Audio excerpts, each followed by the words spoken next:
In the burning and crumbling Vancouver of the future, two young siblings are trapped. The older sister shields her brother, ready to sacrifice herself. Suddenly, a furred, blue and yellow figure crashes in. It's Wolverine, but not the one we knew. Bigger, wilder, fanged. The wonderful Wolverine. Wolverine grabs the kids as the floor collapses, crashing through to safety. They survive the fall, but the danger is far from over. Buried beneath the rubble, Wolverine clears a path with brute force. The boy asked him, "How did you become Wolverine?" Wolverine begins, "I'm so glad you asked." We flash back to a cursed boy, lost and turning Wendigo. He was saved by the original Wolverine. That act of heroism lit the path forward for a beast to become a protector. In the present, Wolverine smashes the last barrier. They're free, alive. Outside, the crowd was shocked. It's Wolverine! The kids are safe. Their mother survived too. As they leave, the boy calls out, "You didn't finish your story. What changed?" Wolverine's expression shifted. Years ago, on a quiet rooftop above a city, bathed by the sunset, the younger Wolverine stands before a familiar figure, grizzled and wearing a metal skull mask. It's Logan. The mood is tense. The younger one expresses concerns about Revelation, the mission, and whispers of violence. But Logan won't meet his eyes. He's distant, changed. Frustration builds. The younger man pleads for honesty, but is met with silence. The claws come out. The new Wolverine reels back, stunned. He raises his hands in disbelief, trying to de-escalate. But Logan's not listening. He swings. The beastly Wolverine is cut easily as confusion fills his mind. It's obvious something is wrong with Logan. He's been brainwashed. Before a plan could be made, with cold precision, Logan drives his claws straight through the stomach of the beastly Wolverine. Blood sprays. Shock twists around the younger one's face as he staggers back.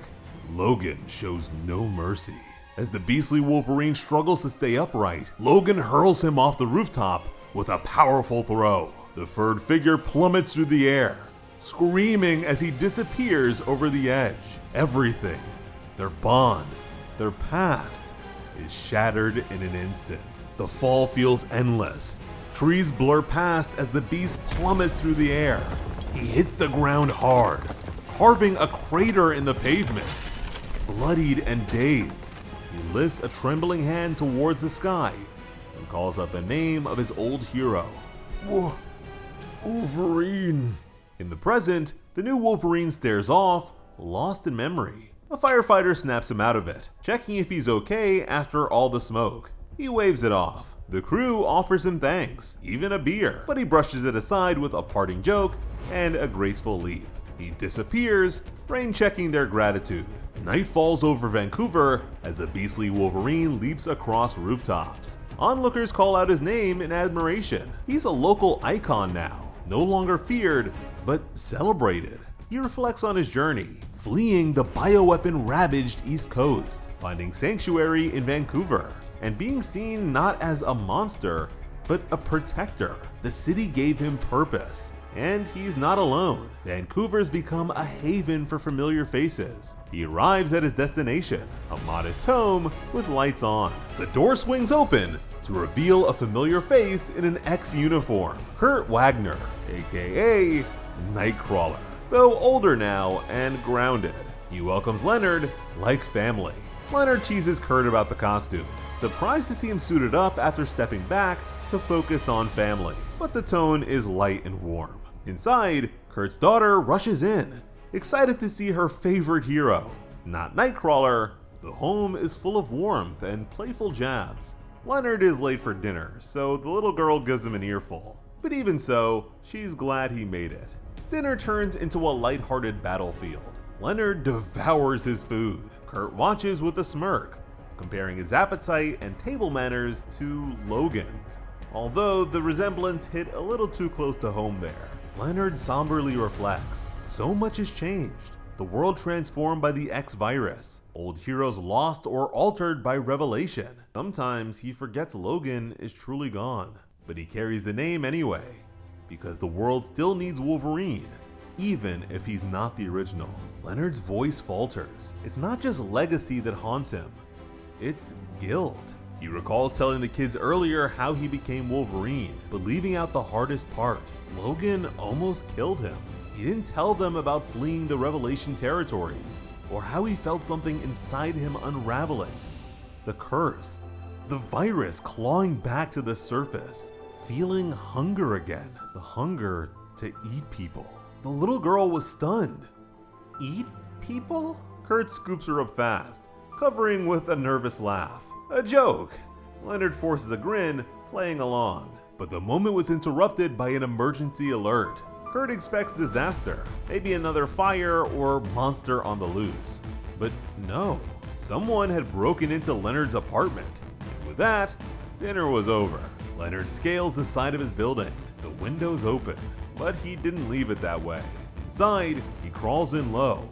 He climbed in talking tough, warning whoever's inside that they've picked the wrong apartment. There's nothing to steal, but there is someone to fear.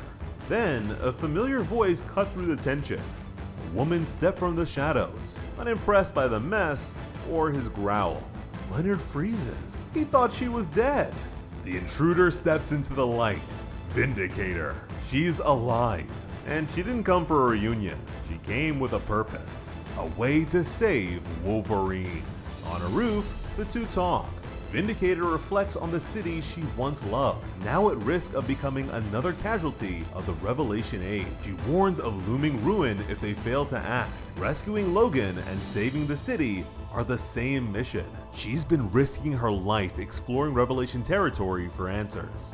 A decade has passed since the X virus was unleashed, an apocalyptic bioweapon that devastated North America, killing millions and mutating thousands. Most think the worst is over, but Vindicator reveals a chilling truth. The virus is still spreading, and the world is running out of time.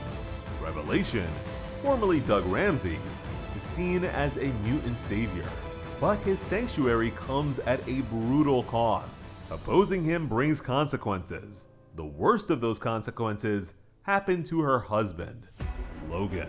Vindicator confirms the horrifying truth. Logan has become the worst version of himself, weaponized again, this time by Revelation. Leonard realized that maybe Logan felt forced to become a living weapon to protect mutants after they were almost erased. Vindicator thought so as well, till she learned that Revelation used Logan to kill the X-Men. Hearing that, Leonard reels in disbelief. No way! But it was true. Vindicator reveals the dark mechanism behind Logan's enslavement. Revelation's twisted language powers keep him brainwashed, but Logan's healing factor makes the hold temporary, forcing Revelation to repeatedly suppress his empathy to keep him as a weapon. Vindicator's found a way to break that cycle. The catch? She needs backup. Leonard agrees instantly. No hesitation. There was still a debt to be repaid, and this was his chance. They make one last recruitment stop. Kurt, but the ask is massive. Enter a radiated zone that could mutate him all over again. His powers might return, or twist him into something else. As Kurt wrestles with the weight of being a husband and a father, his wife reminds him who he really is. The man who once threw himself in front of a truck to save her daughter. An hour later, the trio gathers in Stanley Park at dawn, the calm scenery being a stark contrast to the mission ahead. Vindicator explains, once inside, the mutating territory might restore Kurt's teleportation, but they'll need his strength intact to breach Revelation's inner sanctum. A sleek, hovering aircraft roars to life before them, bathing the grass in light. The rescue mission is officially on.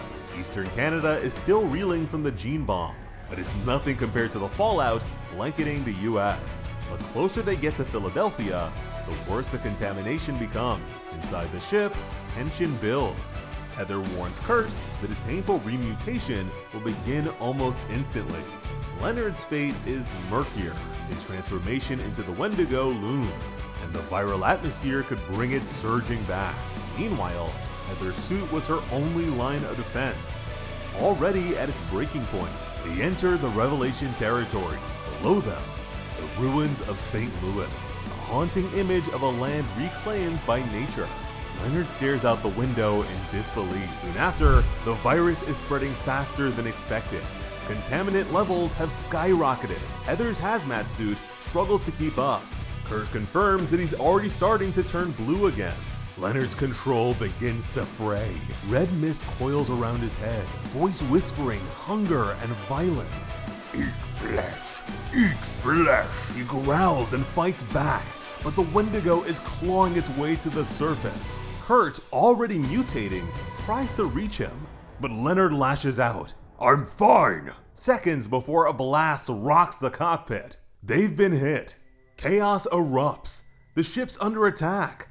Some kind of advanced surface-to-air strike. Heather scrambles to stabilize the doomed aircraft, but it's going down. Kurt has a plan. His powers are coming to life again. The air thickens with purple smoke as he prepares to make a desperate teleportation jump.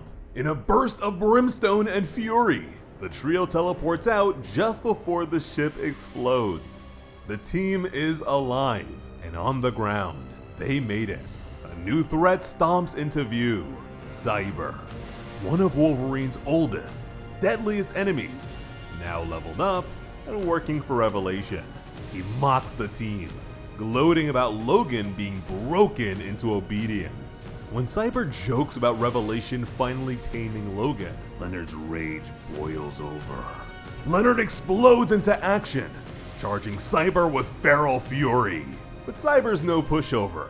He counters midair, landing shots with his massive weapon. Nightcrawler enters the fray, only to be knocked back. Cyber fights like a machine, cold, methodical, brutal. He promises that they'll be tamed too, if they survive. Now with anger added to the mix, Leonard is barely holding on to his humanity. The red mist returns, voices chanting about hunger and eating flesh. With Heather in danger, he embraces the Wendigo. Only way to save them. The beastly Wolverine leaps at the enemy with unstoppable force. Try taming this! Cyber was confident. With adamantium armor, he felt untouchable. Until, with a monstrous roar, Leonard bites into Cyber's face. Leonard, fully consumed by the Wendigo, tears into Cyber with horrifying ferocity, munching through his flesh as Heather watches in shock as Cyber dies screaming. Heather pleads for Leonard to come back. They still need him to save Logan. With a struggle, Leonard claws his way back to lucidity, trembling. I'm okay now. But when he looks down at what's left of Cyber, even he can't mask his horror. Oh God. The guilt lingers heavily, but Nightcrawler urges them forward.